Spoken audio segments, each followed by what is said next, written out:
famba sotan ngesinyemele mina. Lafamba ngibaroja sotan ngesinyemele mina. Famba lo mukulavaka kumaka wungwa mani kwathu tekete mchumawolo teki mchumawolo kwayo famba.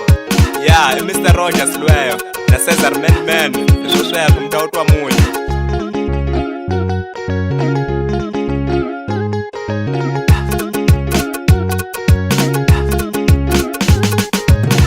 Imananga kushenga muranzi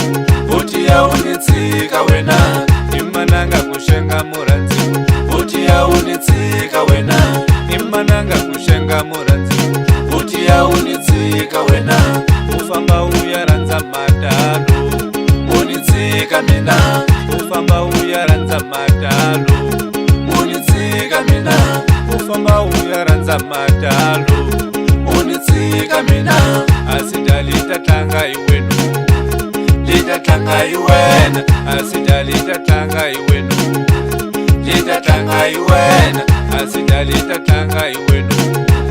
Litatlanga iwena Oti ya unisiya lemfukeni Ikubona madala Oti ya unisiya lemfukeni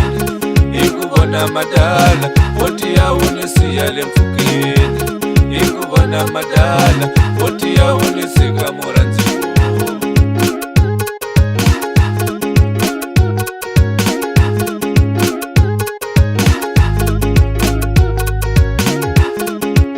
Yalo Mr. Roger lata khulumeni bata wena rishintile leswo nga swi endli swona na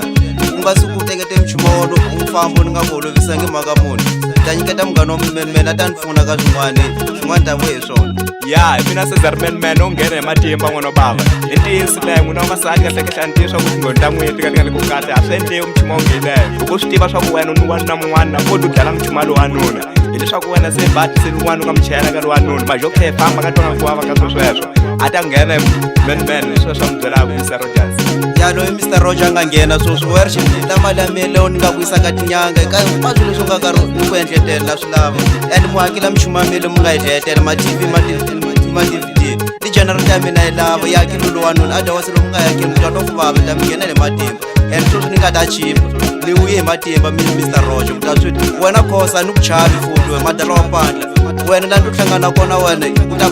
famba ntsena. Ya na va ji muchuma ongeleyo va izonda muchuma ongeleyo na matigwenda va kola phakati laha u fanele ku va yi pfunisela mhaka ongeleyo hayi na yoxe phela hi lava nga yi kulisa phela swo sweswo. Ya ta u ta teka muchuma wo lowu nga yisa mkhwini ka mina and ni la xisaka xa puve mara swa famba yisaka xa puve wanuna wun'waya swi endliwa muchuma leyi ni basi yana yi lava and u ta twa ku vava parishintini phela u nghena and u nga koti loko lomu nga kona n'wana wa hlupheka le ka mara u nga swi endla muchuma wo fanele and mali leyi va nga nyikaka n'wana na mhaka na yo so ni lava leyi ni nga ku yisa tinyangeni ku tirhisa maproblem ya wena ntsena na yi lava yi wuyi sure.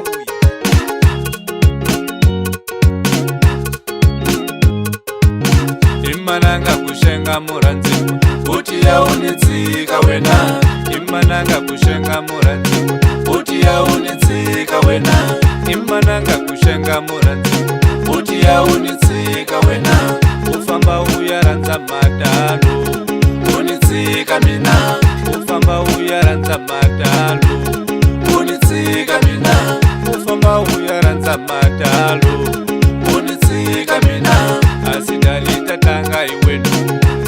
Litatlanga iwena Asida litatlanga iwenu Litatlanga iwena Asida litatlanga iwenu